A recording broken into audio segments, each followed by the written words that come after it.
You ever wonder why it's frowned upon for older people to rap, for older people to make records, hip hop records? Because the older you get, the more you start to realize that this gang shit and the street shit and the drug shit is all bullshit. I mean, you have older rappers that, talk, even Snoop's changed his mind. Now he's doing gospel.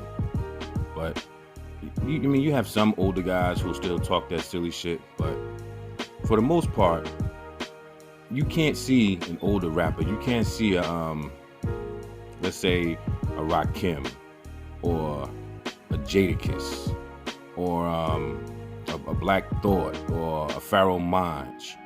You can't see a Master Ace, a Kane. You won't see them, and they're probably more lyrically gifted than any MC that's out right now. Any young MC that's out right now, those people I just mentioned are probably more lyrically gifted than what you hear today, but they're not going to say Pop Molly. They're not going to brag about how much weed they can smoke. You know what I'm saying? Those guys at their age, they're more mature.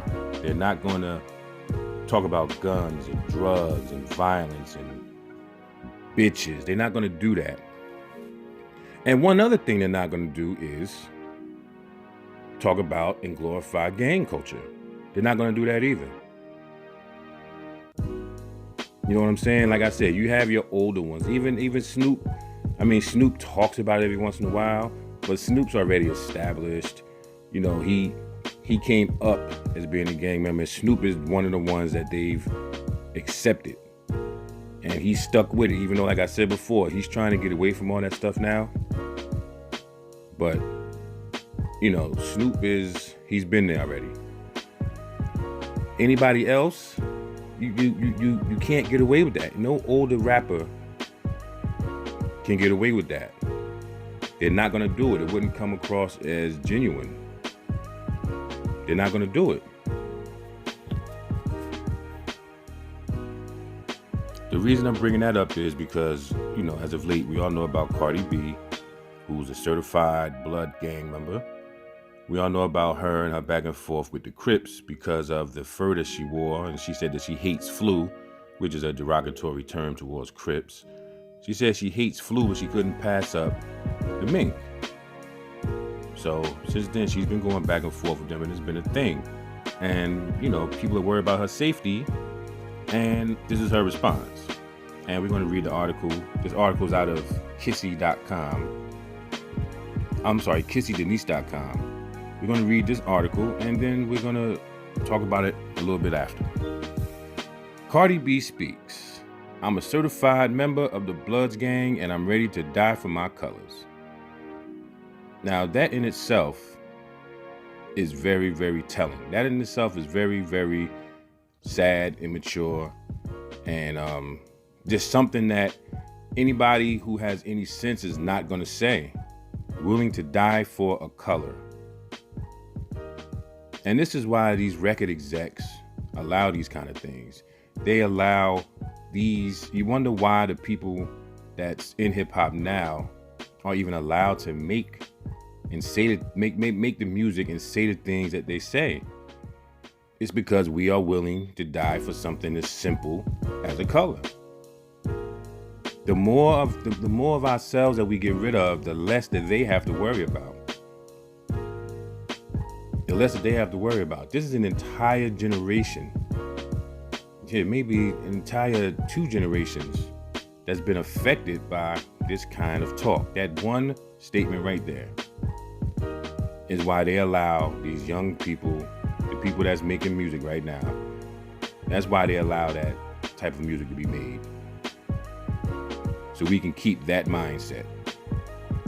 Anyway, apparently, Cardi B, who was well on her way to being one of the most influential female rappers of all time, is still gangbanging. It all started when Cardi captioned a picture of herself wearing a blue fur coat. She wrote, "I hate wearing flu." Since then, Cardi has been flooded with violent threats from Crip gang members. They took the IG post as a diss. Reports came in that the Crips gang members were preparing to extort Cardi B for being disrespectful, but the Bodak Yellow performer doubled down on her bravo. I think she meant bravado.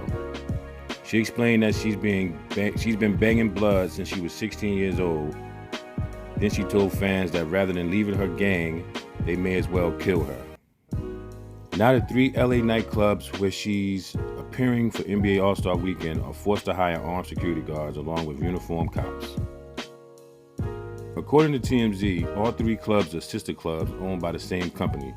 Sources say club management held an emergency meeting Wednesday to discuss how to handle the crisis. Canceling was never an option. We're told Cardi's getting around $250K for the Friday, Saturday, and Sunday night gigs, and her team hasn't made a peep about pulling out. Hell no, they want that money. While many believe Cardi's hood mentality is showing through in these social media acts, the club owners regardlessly are taking the threat seriously and want to make sure Cardi and all club patrons are safe. This is kind of embarrassing too, to be totally honest with you. This is embarrassing. I mean, I guess if you care enough about your people, this is very fucking embarrassing. So sad. I really like Cardi and support her come up, but this is despicable.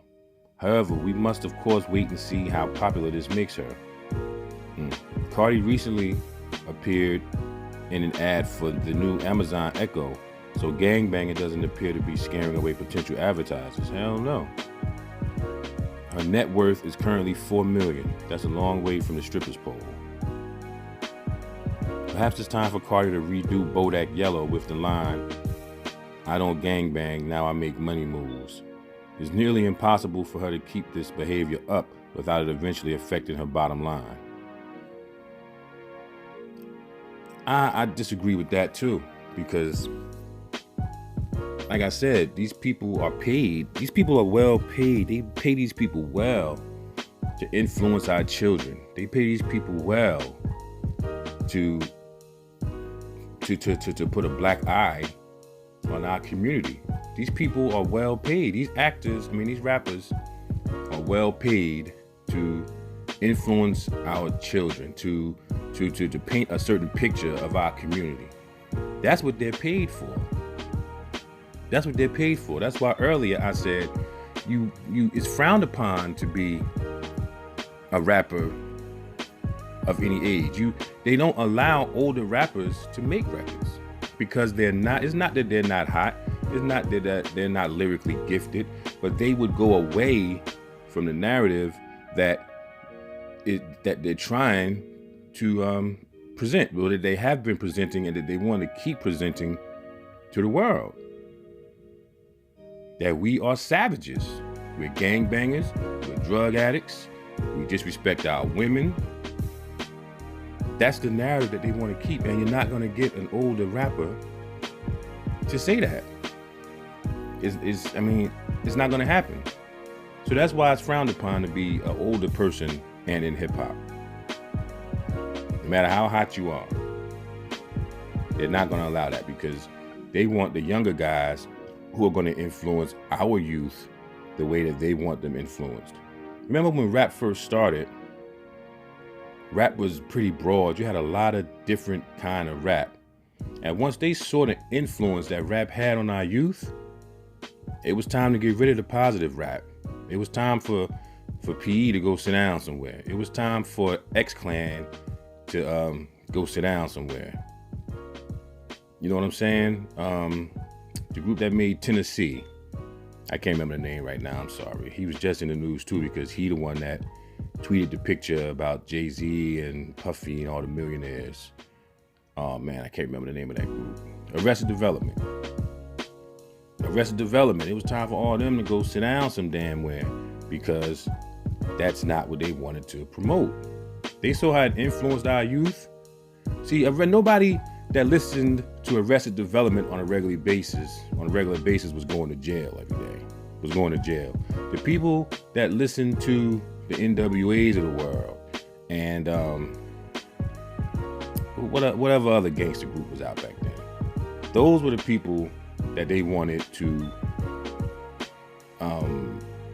reach. because they needed these jails filled. You know what I'm saying? They needed us out there shooting and killing each other. So the Arrested Developments and the De La Souls and the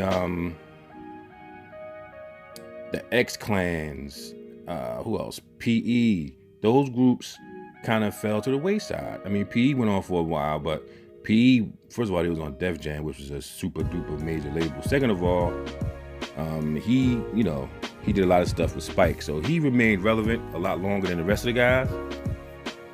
But even the Q-Tip, Tribe Called Quest, those guys weren't out there promoting violence and promoting gang culture and just promoting overall bullshit. So those guys fell to the wayside. Up came the gangster rappers, the gangs, and all the other the gang culture, the drug culture, the bitch culture.